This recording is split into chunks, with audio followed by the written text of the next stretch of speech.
हाँ जी, तो बच्चों ये रही आपकी प्रॉब्लम नंबर 2.121 जिसमें हम केसीएल का क्या है हेल्प लेंगे, जिसको हम नोडल एनालिसिस टेक्निक में भी इस्तेमाल करते हैं केसीएल को। तो बच्चों देखो इसमें ना उसने कहा हुआ है कि आपने मुझे वी नॉट वोल्टेज कैलकुलेट करके देना है। वी नॉट वोल्टेज हमारे पूरे नोड के वोल्टेज है, ये एक सरफेस नोड के ऊपर वोल्टेज है, ठीक है। तो जरा गौर करो, नोड उस पॉइंट को कहा जाता है जहां पे एक से ज्यादा चीजों की वायर अटैच हो। अब देखो बच्चों, असल में पता है क्या है, ये जो ऊपर की पूरी सतह है ना, यहाँ पे देखो ये पूरे का पूरा एक नोड बन चुका हुआ है, क्योंकि इसके सेंटर में कोई चीज यानी कि कोई रजिस्टर या कोई करंट सोर्स नहीं लगा हुआ जो एक से ज्यादा नोड बनाए। डेट्स वाई ये पूरा एक सरफेस नोड कहलाता है। यानी कि बच्चों मैं आपको बता दूं डेफिनेशन क्या है सरफेस नोड की।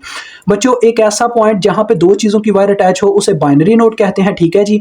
और उसके बाद जो एक ऐसा नोड होता है जहां पे तीन चीजों की वायर अटैच हो उसको हायर नोड कहा जाता है, और इससे ज्यादा चीजों की वायर अगर कहीं पे अटैच हो उसको सरफेस नोड कहा जाता है। अब जरा गौर करो, यहां पे पहले इन दो चीजों की वायर अटैच है, यानी कि दो करंट सोर्सेज की, फिर इस करंट सोर्स की तीन हो गई, यानी कि एक हायर नोड बन गया। लेकिन उसके बाद इस रजिस्टर की वायर भी अटैच है, इस रजिस्टर की वायर भी अटैच है, यानी कि टोटल 5 चीजों की वायर अटैच है, और इनके सेंटर में कोई ऐसी चीज नहीं है जो एक से ज्यादा नोड बनाए। डेट्स वाई ये पूरा एक सरफेस नोड बनता है। और इस पूरे सरफेस नोड पे हमारे पास क्या वोल्टेज है, वी नॉट वोल्टेज है। आई समझ में बात।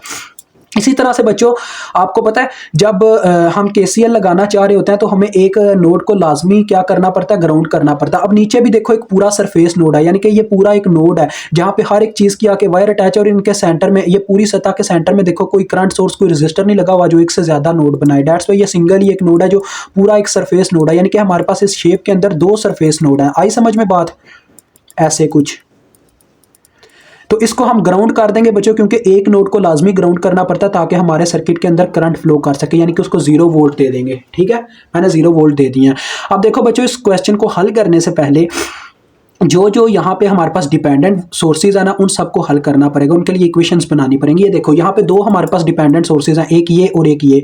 पहले इसको इस डिपेंडेंट सोर्स की बात करें तो देखो ये बता रहा है डिपेंडेंट सोर्स मुझे कैसे पता चल रहा है, एक तो इसकी इक्वेशन से, दूसरा जो डायमंड शेप में होते हैं वही डिपेंडेंट सोर्स होते हैं। ये डायमंड शेप में ना तो ये डिपेंडेंट सोर्स है। देखो जरा इसकी इक्वेशन बता रही है 2 टाइम्स ऑफ आई वाई, यानी कि ये आई वाई की वैल्यू पे डिपेंड करता है। तो देखो बच्चों आई वाई की मुझे पहले इक्वेशन लिखनी पड़ेगी, आई वाई इज इक्वल टू, ये किस वायर में फ्लो कर रही है ये भी मेंशन है। ये देखो आई वाई इस वायर में फ्लो कर रही है। देखो बच्चों ये जो करंट है ये वी नॉट के नोड में से निकलती है और जाके जीरो यानी कि न्यूट्रल नोड में एंटर कर जाती है। तो पता क्या होता है, करंट जहां से लीव कर रही होती है वो वाले वोल्टेज लिख के हमें 0 लिख देना होता है, ठीक है। ये असूल है।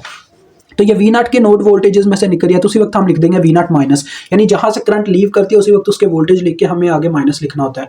और ये जाके एंटर करेगी दूसरे नोड के वोल्टेज में, वो वाले वोल्टेज आगे लिख दिए जाएंगे, वो है 0 वोल्ट। क्योंकि ये देखो ऐसे करंट इस रजिस्टर में से गुजर गई और बटे में आ गया, यानी कि 0 में जाके एंटर कर गई, ये 0 आ गया, और बटे में जितनी रेजिस्टेंस रस्ते में आई वो लिख दी जाएगी, वो है 2। तो देखो इसका फार्मूला बन गया वी नॉट ओवर 2, ठीक है। एक तो फार्मूला आपको मिल गया। अब दूसरा बच्चों देखो, दूसरी जो मतलब कि आपके पास डायमंड शेप में यानी दूसरा सोर्स वो वी एक्स की वैल्यू पे डिपेंड करता है।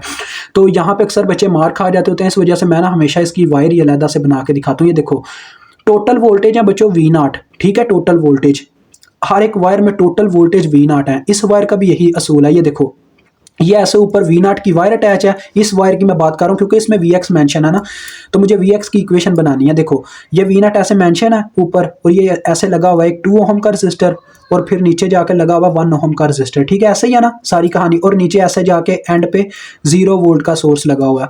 तो ये था 1 ओहम का, 1 ओहम के क्रॉस है हमारे पास क्या बच्चों, वी एक्स वोल्टेज। अब सबको याद होना चाहिए कि ये जो हम आम सर्किट करते थे ना सॉल्व इस तरह के, ये देखें ऐसे होता था अपना सोर्स प्लस माइनस, ये है इस वक्त वी नॉट हमारा, ठीक है। असल में इसकी शेप असल वाली ड्रा करूं तो ये इस वक्त इस फॉर्म में ऐसे है बच्चों। ये बस आपको दिखाया इस फॉर्म में जा रहा है कि आप परेशान हो जाओ, लेकिन ये असल ये चीज़ है। ये मैं वैसे भी समझा चुका हूँ अभी प्रीवियस 2.51 वगैरह प्रॉब्लम्स में। तो देखो ये अपना 2 ओहम है और ये अपना 1 ओहम है, यानी कि सारा सर्किट सीरीज फॉर्म में है।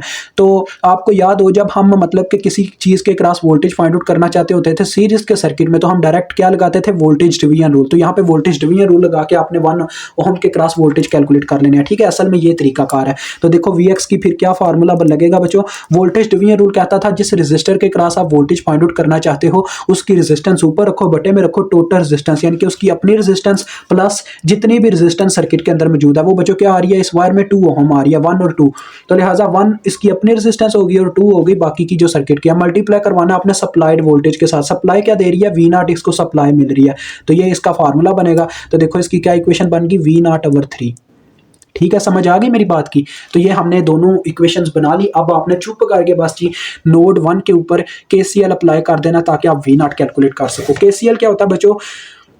केसीएल होता है the sum of entering current is equal to sum of leaving current, यानी कि हमने इज इक्वल टू के एक साइड पे लिविंग करंट्स लिखनी होती है, एक साइड पे एंटरिंग करंट्स लिखनी होती हैं। तो बच्चों ज़्यादातर तो लोग ये करते हैं कि एंटरिंग करंट्स पहले लिखते हैं, लिविंग करंट्स बाद में लिखते हैं। लेकिन मेरा ये असूल है जब हमारे पास करंट जो है सही फॉर्म में ना हो, यानी कि आई की फॉर्म में ना हो, तो फिर हम क्या करते हैं, पहले लिविंग करंट्स लिखते हैं फिर एंटरिंग करंट्स। तो आपने लिखना है अप्लाई केसीएल एट नोड 1, यानी कि हम नोड 1 के ऊपर केसीएल अप्लाई करने लगे। Apply KCL eight node 1। Node 1 आपके पास बच्चों कौन सा? ये ऊपर वाला नोड 1 है, ये नोड 1 है आपका।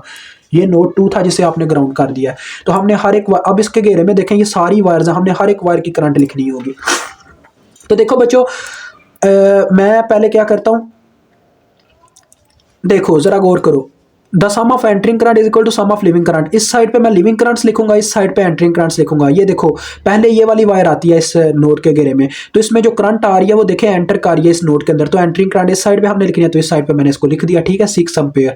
उसके बाद बच्चों ये देखो इस वायर की करंट की बात आती है, तो देखो इसमें जो अपनी करंट है वो इस नोड में से बाहर यानी कि लीव कर रही है।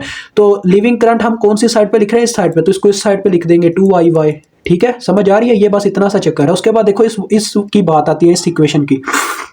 अब इस वायर की बात करूं, ये भी यहाँ पे भी एक करंट मेंशन है। तो देखो ये जो करंट है ये एक एंटरिंग करंट है, एंटरिंग करंट को हम इस साइड पे लिख देंगे प्लस Vx/2 आ जाएगा, ठीक है, यानी कि the sum of entering current is equal to sum of leaving current हो रहा है। अब ये देखो बच्चों आगे आ गया ये वायर, इस वायर की मुझे करंट का नहीं पता, तो पता है मैं क्या करूंगा, यहाँ पे ओहम्स लॉ का हेल्प लूंगा। ओहम्स लॉ का कहता है कि करंट बराबर होती है वोल्टेज ओवर रेजिस्टेंस के। तो मैं क्या करता हूँ बच्चों, मैं ना मुझे इस वायर की करंट का नहीं पता, तो मैं V0 में से करंट लीव करवाता हूँ। तो मैंने आपको बताया जिस नोड में से हम करंट लीव करवाते हैं उसके वोल्टेज लिख के, लिविंग करंट है तो इस साइड पे लिखी जाएगी, उसके वोल्टेज लिख के आगे माइनस लिख देना होता है उसी वक्त। तो मैंने यहां से करंट को लीव करवाया, करंट पहले 2 ओम रेजिस्टर में से गुजरी, फिर 1 ओम रेजिस्टर में से गुजरी, फिर डायरेक्ट न्यूट्रल में एंटर कर गई। तो न्यूट्रल के वोल्टेज आगे लिखे जाएंगे और जितनी रेजिस्टेंस रस्ते में वो बटे में लिख दी जाएगी। पहले क्या आई 2 फिर +1, यानी कि 2 रेजिस्टर सीरीज में करंट को देखने को मिले, ठीक है बच्चों, आई समझ में बात? अब ये लास्ट वाली वायर रह गया, देखो इसकी भी मुझे करंट का नहीं पता, तो मैं क्या करता हूँ V0 में से करंट को लीव करवा देता हूँ, ठीक है, लिविंग करंट ही। जिस करंट का बच्चों आपके जिस करंट के ऊपर ओहम्स लॉ लगा के लिखनी पड़े ना उसकी इक्वेशन, आपने हमेशा उसको लिविंग करंट ही समझना, ठीक है, लिविंग करंट अप्लाई करवा देना। तो मैं V0 में से बच्चों क्या करता हूँ, एक करंट को लीव करवा देता हूँ, उसी वक्त मुझे लिखना पड़ेगा V0 माइनस, जहां से करंट जिस नोड में से करंट लीव करवाते हो आप उसी वक्त उसके वोल्टेज लिख के आगे माइनस लिख देना होता है। तो देखो ये करंट जाके लीव करके आगे जाके न्यूट्रल में एंटर कर जाएगी, तो V0 -0 और जितने रेजिस्टेंस रस्ते में वो है 2 ओम, ठीक हो गया, ओके हो गया ना। अब देखो बच्चों इसका एलसीएम क्या बन रहा है, इसका बटे में आ रहा है 3, इसके बटे में आ रहा है 2, ठीक है। इसका ओवरऑल अगर हम पूरी इक्वेशन का एलसीएम निकालें तो वो 6 बनता है, यानी अगर मैं इस इक्वेशन को 6 से ज़रब दे दूं तो इसका बटा सारा खत्म हो जाएगा, ठीक है, ये बटे जो हैं। तो multiplying by 6 on both sides, ठीक है। यहाँ पे जब 6 मल्टीप्लाई हुआ तो आ गया 2 × 6 × IY की आप वैल्यू पुट कर दो बच्चों, देखो वो है V0/2, ठीक है, वो मैंने IY की वैल्यू पुट कर दिया ऊपर से, ठीक है। और दूसरे नंबर पे देखो यहाँ पे क्या हुआ, बटे में 3 था, ठीक है, बटे में 3 था, V0/3, इसके साथ जब 6 मल्टीप्लाई होगा 3 एक बार 3 2 बार 6, 2 ऊपर मल्टीप्लाई हो जाएगा, ठीक है। मैंने डायरेक्ट ही मल्टीप्लाई करवा दिया 6 को अपने माइंड में। यहाँ पे जब 6 मल्टीप्लाई होगा 2 एक बार 2 3 बार 6, 3 ऊपर ज़रब हो जाएगा, 3 V0 आ जाएगा। यानी हम क्या कर रहे हैं बच्चों, पूरी इक्वेशन को मल्टीप्लाई करवा रहे हैं 6 के साथ, ओके हो गया, समझ आ गई मेरी बात की। अब बच्चों देखो इधर का तो क्लियर हो गया, यहाँ पे जब 6 के साथ 6 ज़रब होगा तो ये 36 बन जाएगा, जब इसके साथ 6 ज़रब खाएगा तो 2 एक बार 2 3 बार 6, यानी कि 3Vx आ जाएगा। 3Vx की आपने बच्चों देखो इक्वेशन बनाई हुई है जो कि है V0/3। तो मैं 3Vx पहले लिख लेता हूँ, बाद में Vx की वैल्यू पुट करूंगा, ठीक है। जरा गौर कीजिएगा अब क्या होता है, 2 एक बार 2 एक बार, ये बन गया 6V0 + 2V0 कितना 8, 8 × 3 11, 11 V0 आ गया, ठीक है बच्चों। और ये 3Vx उठा के हम इस साइड पे जब लेके आए 3Vx इधर आ गया -3Vx, उधर प्लस था इधर आके -3Vx हो गया।